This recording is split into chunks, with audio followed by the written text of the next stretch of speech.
A warm welcome to this today's English class. Good afternoon, students. How are you all? Hope you are doing fine, staying safe at home, obeying the rules and regulations given by our government. Right. Preparing your lessons well? Yes, prepare your lessons well. Now, in the previous class, we have been discussing about how to make notes. Right. Today, as I said, I'll be just giving you. It is also a revision of what you have already studied. It is not a new thing. Sentence pattern, right? Sentence pattern.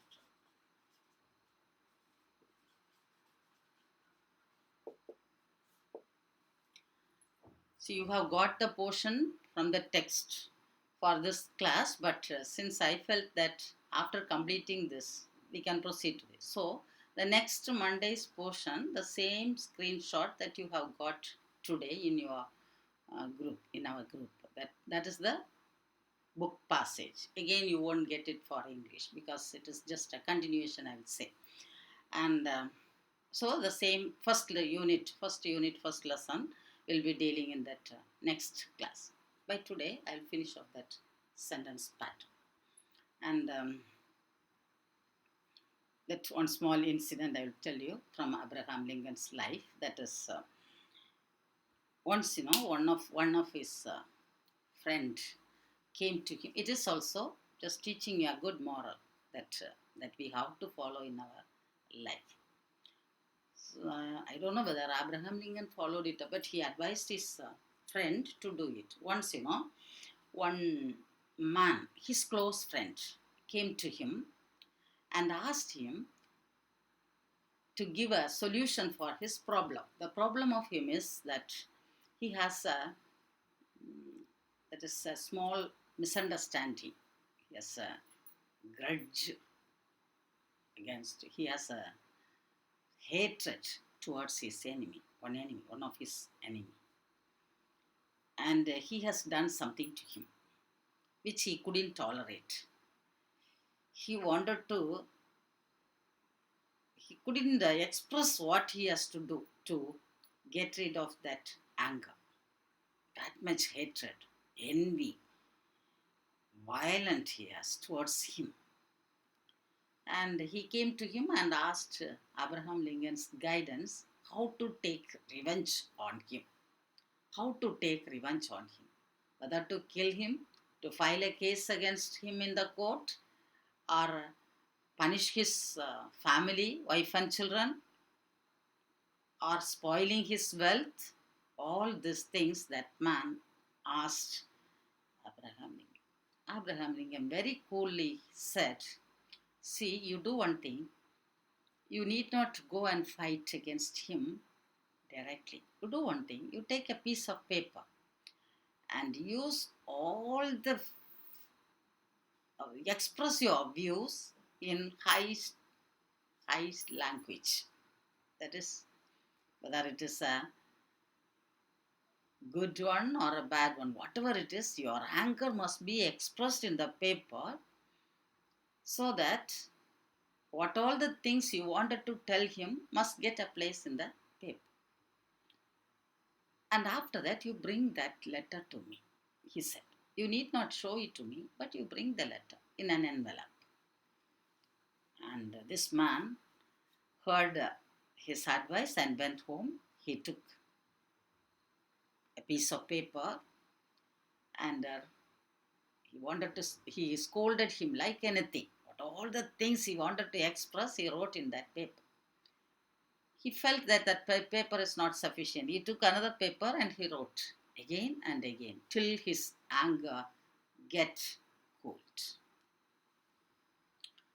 Now his mind is free because he wrote everything in the paper. Now it must reach that enemy, right? So he just took it to Abraham Lincoln in an envelope. Abraham Lincoln just got the paper in his hand and asked him, have you written? Yes. How much time you took? All the things that you wanted to express, you have told him, right? In in the language in which you wanted to express, you have written, yes, everything is perfect. But Abraham Lincoln did not read it. He just told him, you just have it in your hand. At once that friend asked, shall I go and post it in the post office? He said, no, you need not post it. Do one thing, you just tear it into pieces. Tear it into pieces and throw it in the dustbin. Because what you wanted to tell to him, you have expressed in the paper. Now, your mind is relaxed. You are very free. Now, all the grudge that you have towards that particular man is gone, I hope. So, again, you need not bother about that. Leave it off. Leave it off. Forgive him. Forgiveness is a divine quality. So, Abraham Lincoln has that quality in his life. Right, children? After hearing this, will you forgive your friends? When they do some mistakes, you'll be just pulling up a long face and sitting there in the class without talking for 1 week, 2 weeks. If they get something which you don't expect, you'll be like that. You'll be sitting in the class without talking, without expressing. Forgive them. Learn to have the good, inculcate the good quality of forgiveness in your life. Right? Right. Let us come back to the lesson. Sentence pattern. I will finish it off very quickly, since you have learned that Monica, Joel sir, Praveen sir, Rajesh, everybody has taught you well this sentence pattern, right? Now, I will give you a sentence.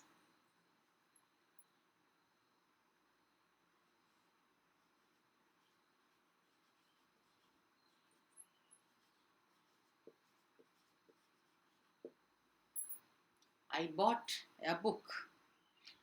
And if you take this sentence,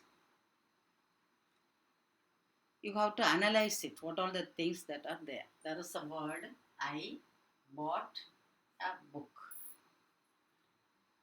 What about this I? See, if you take a sentence, mostly at the first part of the sentence, there will be a noun. That parts of speech, one of the part of speech, that is noun. Noun, verb, adjective, adverb, pronoun, preposition, conjunction, interjection. That is the part of speeches. Noun is the name of a person, place, or thing. Verb is the action done by the noun, subject. Adjective is a word which qualifies the noun. Right? Noun, verb, adjective. Adjective is a word which qualifies the noun. I saw a beautiful girl. That girl is a noun. The word beautiful says something more about the girl. So beautiful is adjective, right? Then noun, verb, adjective, adverb is a word which qualifies a verb. She sings sweetly. She sings is a sentence. She sings. It qualifies something more about the song, how she sings. It is an adverb. Noun, verb, adjective, adverb. Pronoun. Pronoun is a word which is used instead of a noun. Again and again, I saw Rama went to school. Rama ran in the playground. Rama broke his leg. Rama went to school. He played in the ground. He broke his. So instead of saying Rama, Rama, Rama, we use the pronoun he. He, she, it, they is all the pronouns, right? So now a word which is used in the place of a noun is called a pronoun. Preposition is a word which is used to give a complete meaning that nouns, that's connection between that noun and the sentence. He sits on the bench. He sits on the bench. There is a cat on the wall. I write with pencil. So that is the preposition. I write with pencil. Preposition. Conjunction is the connecting word. It's a word, connecting word. And so, but, and so, all these things. And interjection is a word which expresses a sudden feeling. Oh, ah, hurrah, all these things. So this, we'll finish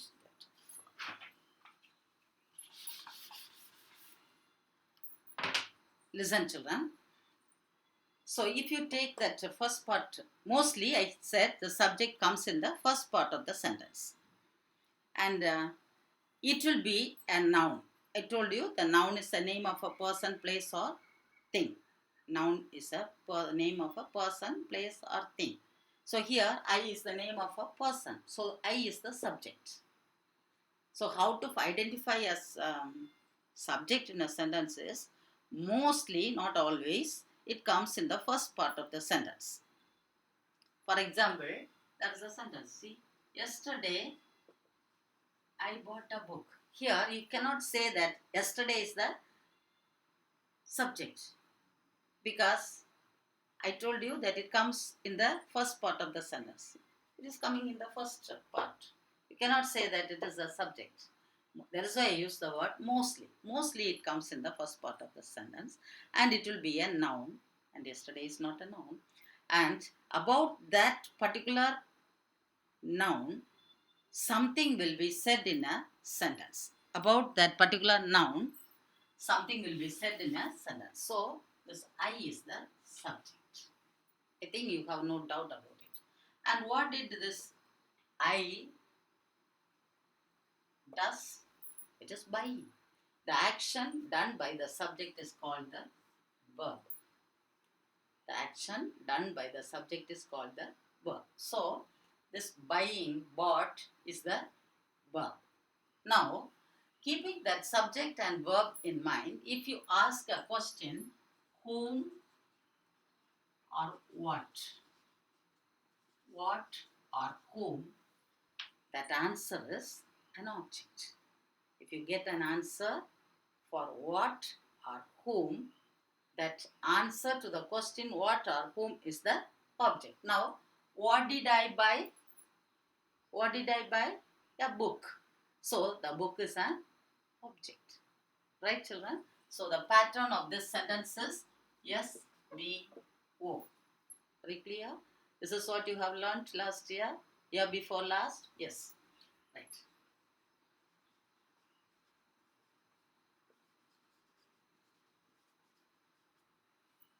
Rama killed a cat. What about Rama? The subject. What is the action done by him? Killing. Whom did he kill? A cat. So this is also SVO. Understand, children? To find out SVO.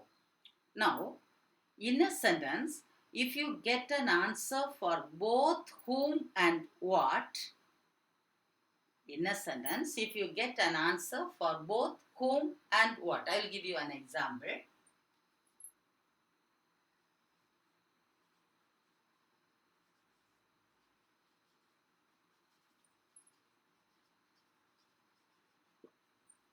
Rani, you can write presented.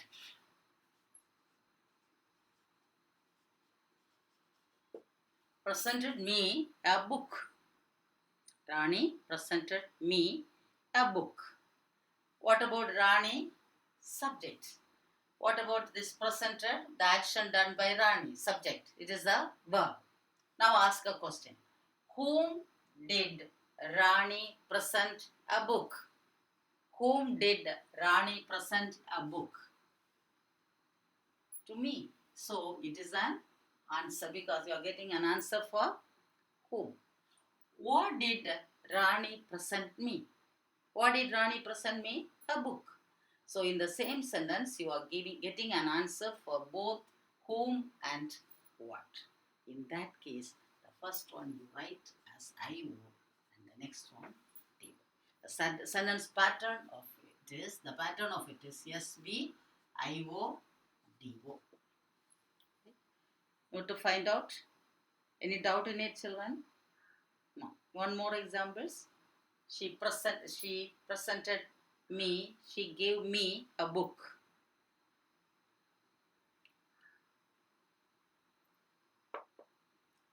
Next one.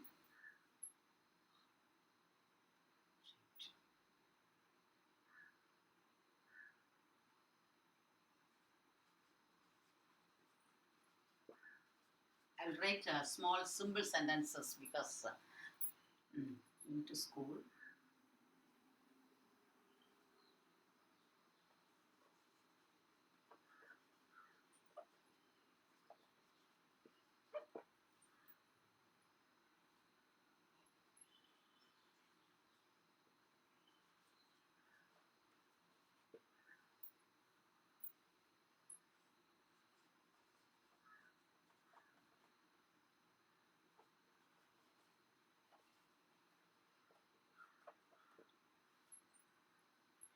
I went to school.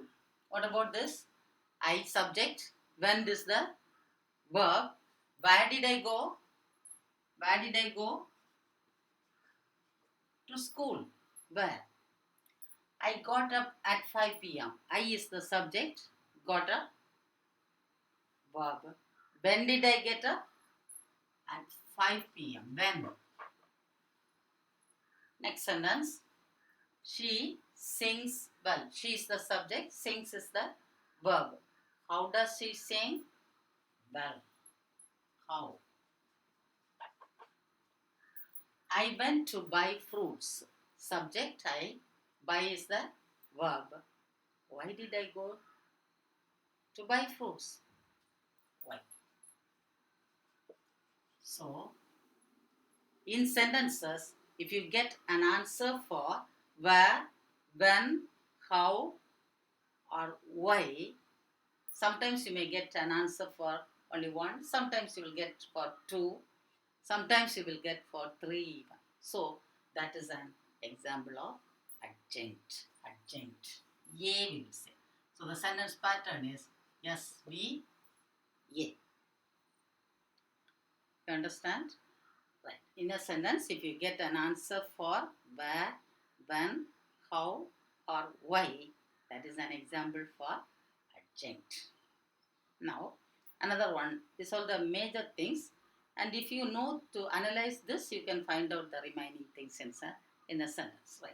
The next one is, listen, I told you, I bought a book. If you get an answer for whom or what, it is an object. Now listen, I will give you another example.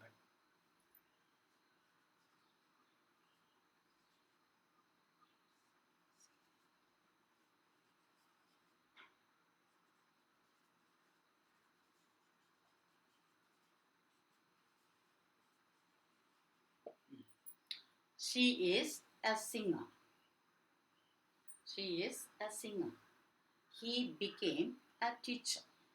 He became a teacher or he became a doctor. If you analyze this sentence, she is subject, no doubt in it. Is the verb. A singer is, what is she? What is she? Singer. So as I said, it is an answer to that question. What? What? So it is object, as I have said earlier, right? So now you may ask a question. Each and every time you will say something and confusing us. No. Just listen. So far what we have learned is the answer to the question whom or what is an object. Now listen. This is, as I said, it is SVO. Now, next one. He, subject, became is the verb. A teacher. It is also an what did he become? What did he become? A teacher. Now, but it is not an object. Then what it is? If you get is an auxiliary verb. What are the auxiliary verb?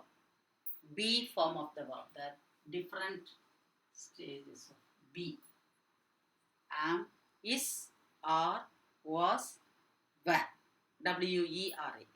If you get one among this word as verb,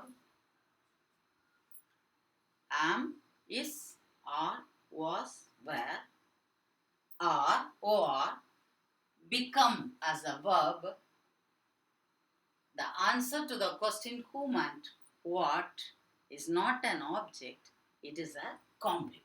So the sentence pattern is yes, we, see. Right? If you get an answer for the question whom or what after the auxiliary verbs, it is complement, not an object. Now children, after writing this, you have a doubt whether it is object or complement. Do one thing, change that sentence into passive voice. You have learned active voice, passive voice. So in that active voice, passive voice, you have learned that the object of the active voice will become the subject of the passive voice. Now listen, I bought a book. A book was bought by me. Object of the active voice will become the subject of the passive voice. So if it is an object, you can very well change it into passive voice.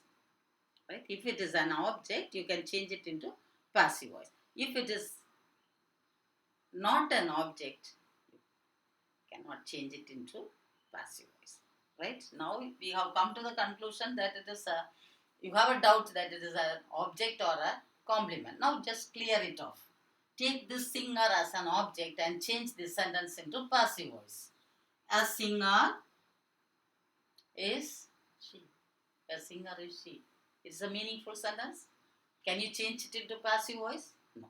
So it is surely an object. Then next one. A teacher became he. A teacher he became. No. You cannot change. So this is surely an complement. So complement is a word which comes to complete the meaning in a sentence. And how to identify it is, the verb will be either be form of the verb or became, or a word which comes to complete the meaning of the sentence. I will give you an example. Mohan got his shoes wet. Mohan got his shoes wet. What about Mohan? Subject. Got, verb. His shoes, what did he get? His shoes. He got his shoes.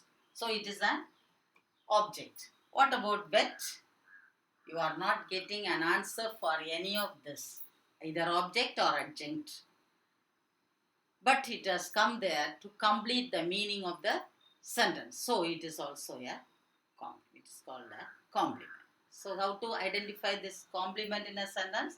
Either the be form of the verb comes, or become will be the verb of the sentence, or a word which comes to complete the meaning in a sentence. Alright children?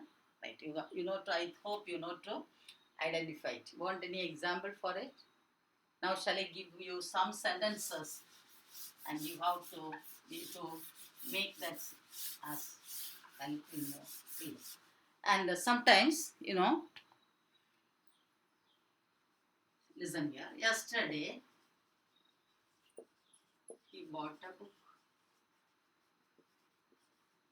Yesterday, he bought a pen. What is the pattern of this sentence? Yesterday is when. When. Answer to the question when is A. A, yes, B, O. Right? If you get this yesterday in that side, he bought a pen yesterday. Yes, V, O, A. Right? Yesterday she presented me a book. A, S, B, I, O, D, O. She presented me a book yesterday. SVIODOA. Hope you understand. One more examples for this.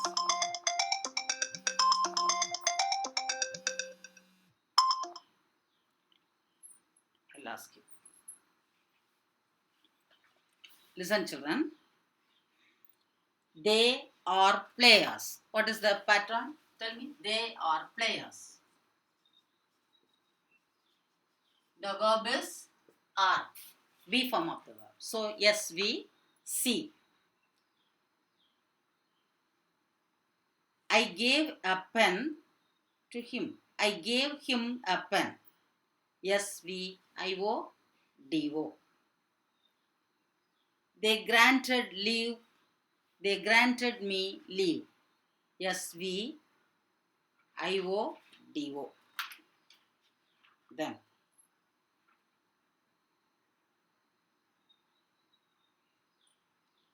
he handles the computer. He handles the computer. SVO. She dances well. SVA.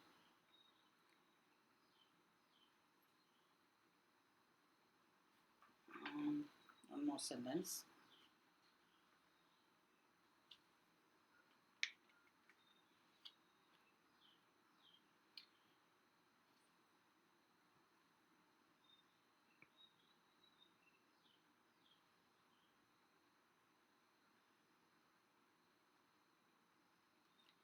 Raja talks.